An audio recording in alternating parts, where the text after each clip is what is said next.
Gumagawa ko dito ng rack dish rack, no? Ayun, bali, ito yung kanyang mga materials. Tubular na 1.5 by 1.5 yung kanyang mga framing. Then 1 by 1 yung gagamitin natin dito. Bali 4 layers kasi ito. Ito, ating stainless. Stainless kasi yan. Bali 4 na piraso siya. 170 yung magiging height na to. Mayroon din siyang puting para nalilinisan yung ilalim niya.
Ito yung ating ginawa na dish rack, no? Medyo mataas nga siya.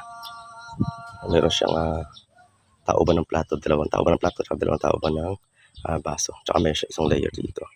Yan, takip na kulang na to. So, okay na to. Yan, kunin ko lang muna yung mga sukat niya. Ito ang kanyang haba. 2 feet. 2 feet yung kanyang haba. Ayan. Sa 2 feet na yan, pwede pa tayo mag-list dyan ng kahit siguro mga 1 cm. Kasi itong portion na to, ayun, malaki pa to. Pwede pa itong i-bend na konti. Magkabila kasi to. Yan. Sa kabila. Yan. Pwede pa tayong maliit pa siya kanina na 1 cm. Yan. Pwede natin gamitin 60 lang yan. Ako ginawa ko lang itong 61. Kasi 4 yung pinto na to para maganda siyang tingnan.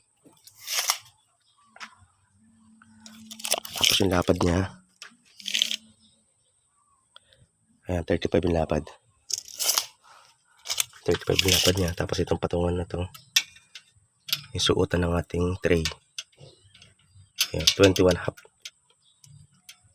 21 half center. Itong ating glass o yung ating baso. Yun, yung patungan nating baso, 21 half center yon. Pero iba yung ginawa ko dito sa ating dish. Kaya kung papansin nyo rito, naglagay ako dito ng tubular, magkabila.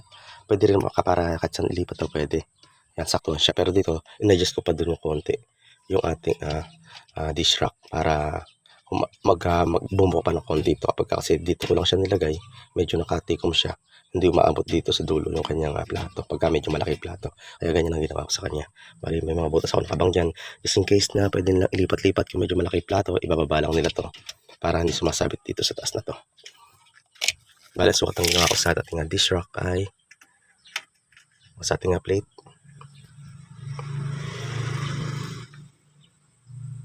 .25 half center ng butas. 25 half. Tapos 10 mm. Okay, wala na. Yun lang. Tapos yung height nga pala na to, gusto kasi na may-ari na mataas dito para nakalilinisan yung ilalim. Yan, nasa 5.5 inches. 5.5 inches yung kanyang puting. Pero yung haba na ito is 170. Yung taas, 170. Ayun.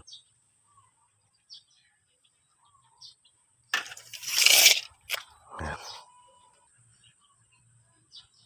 So, bali may issue dito sa ginagawa ko, no?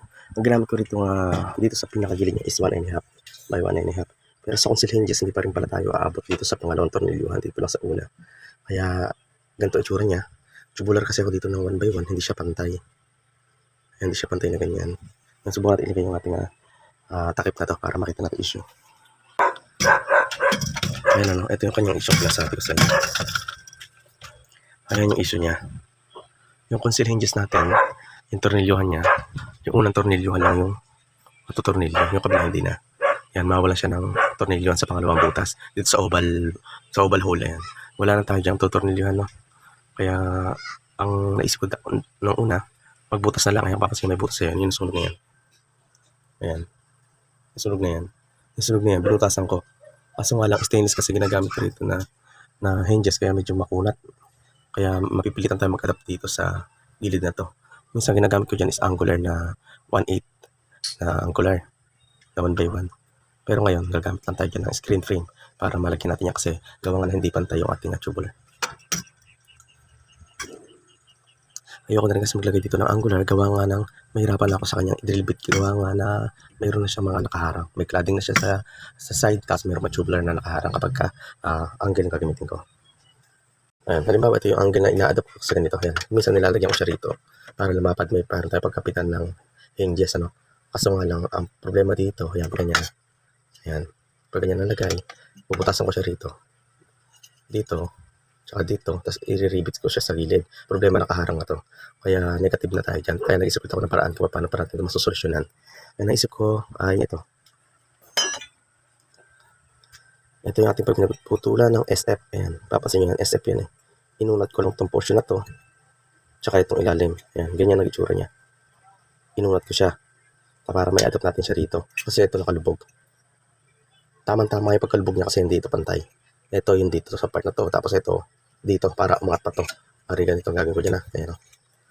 Ganyan yung itsura niya. Pag ganyan. Ayan. Ayun o. O diba? Pantay na pantay siya. Pantay na siya. O, tatanggalin ko ulit. Ayun. Itsura niya. Ay, nakakapagkabit na ako sa kabilang side. Ipakita ko na lang. Ayan o. Ito na na-adapt natin sa kabila. Ayan. Nilagyan siya ng rivets dito magkabila. Dito katindihin ang tibay na yan. Ito lang. Ayan. Ganyan ang ginawa ko para malinis pa rin siyang tingnan. Kahit na may adaption siya dito. Tsaka rito. Ayan. Bali, 4 na piraso lalagyan ko. Sa ilalim kahit siguro dito ako mag-angular sa part na to. Kasi pinakailalim niya wala naman nakaharang dito. Titingnan natin kung kaya natin dito mag-adapt ng ibang ano. Siguro gagamit na lang ako dito ng ganito. Ng 1x1. Tapos ipo-45 ko siyang ganito para dito tayo magre-rivets. Naka-adapt siya pag ganyan. I-rivets ko siya dito sa ilalim para makapag-adapt din tayo rito ng hinges. Ayan. Dito ko siya babanatan dito sa part na to. Okay, ganun lang. Ano, ito yung sinasabi ko na tubular na naka 45 degrees siya. Yan yung in-adapt natin. Sa side na to para tamaan ng hinges. Ayan.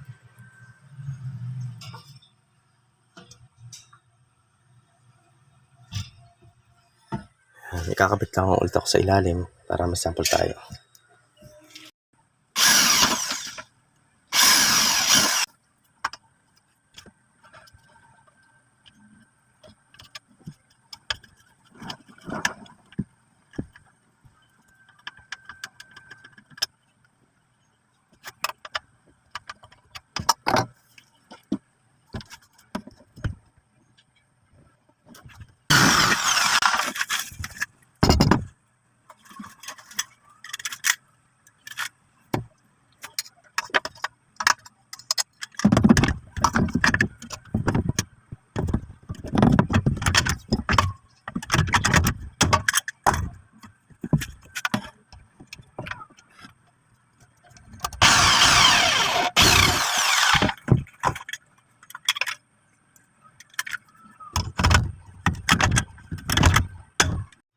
Yan, so bali may problema pa rin tayo pagdating sa ating puting ano. Yung puting kasi ginagamit ko dito is plastic puting.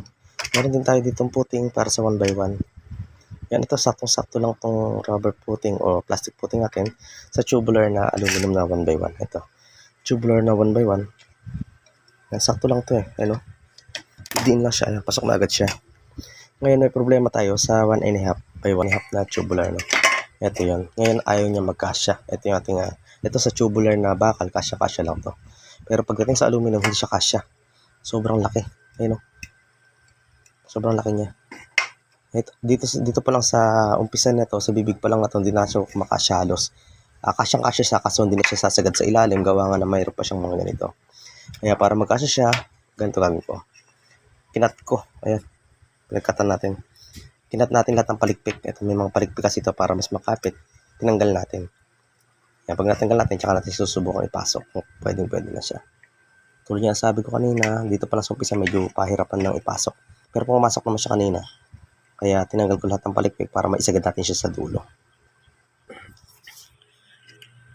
Kaya medyo naipasok ko na nga siya ng konti. Medyo mahirap nga. Maididiin na lang natin siya. Para sumaktong-sakto talaga siya. Ayun. Yan, balikan niya magiging itsura niya. No? Naka-open, naka-overlap. Yung ating rubber footing. Yung ating plastic footing, naka-overlap siya. Pwede naman natin siya i-cut or pwedeng ganyan na lang din. Pero siguro ako, ganyan na lang din gagawin ko. Hindi ko na i-cut. Wala naman kaso yan. Doon natin siya ilalagay sa ating ginagawa na yan, sa rack dish natin. Yan. Nalagay ko na yung mga pinto niya. SF lang ginamit natin sa kanya. Ngayon naman problema pa ako sa gilid niya. Masakit kasi sa mata yung cladding na yung itim. Ngayon pinag-iisipan natin kung lalagyan ko pa siya ng angular sa gilid para malinis siyang tignan. Yan, ilagay lang muna natin itong mga plastic footing natin. Ikakat ko lang muna lahat ng palikpik para malagay natin sa footing nun. So bali dito kasi big deal sa akin kasi ito nakikita kong cladding na to. Yan. Parang asakit sa mata. Kaya lalagyan natin siya ng angular para matakpan to. Para medyo gumanda pa siya. Ito yung ating akinat na angular. Ang bari diretso yan. Yung angular na to. Nag-45 ako dito para babalatutin na lang natin siya. Ang bali dalawa. Nasubukan natin siya ilagay. So ito yung angular. Lagyan ko na sealant. Bago natin ikabit, no? Yan. Gamit ko dito is sock clear sealant. Sealant muna natin para mas maging matibay siya. Tapos, ang rivets na to sa ilalim lang para hindi maduming tingnan. Ito ko lang siya lalagyan ng sealant sa pinakailalim niya. Para hindi siya dumuming tingnan.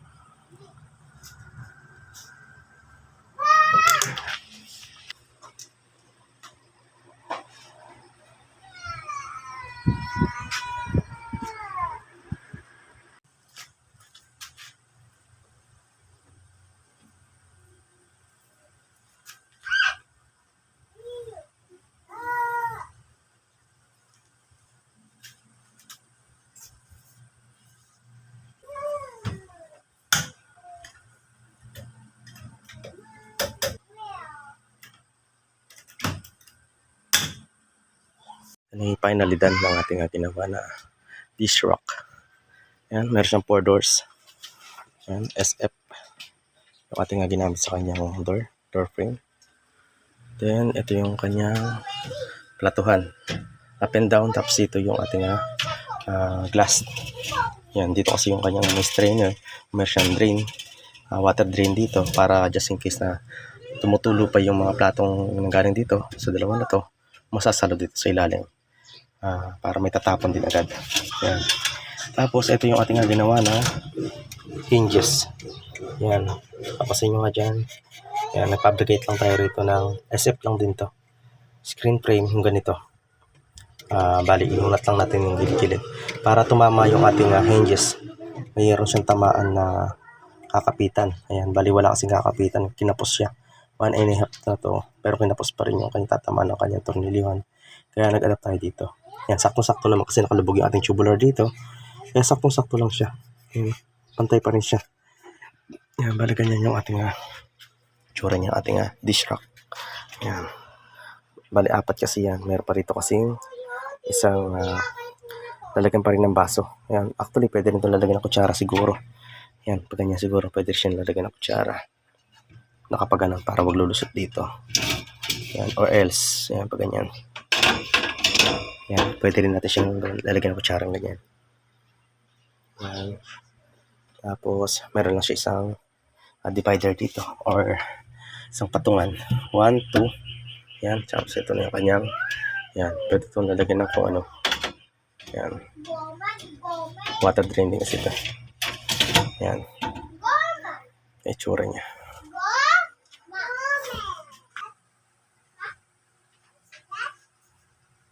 Tubular 1x1 clear glass.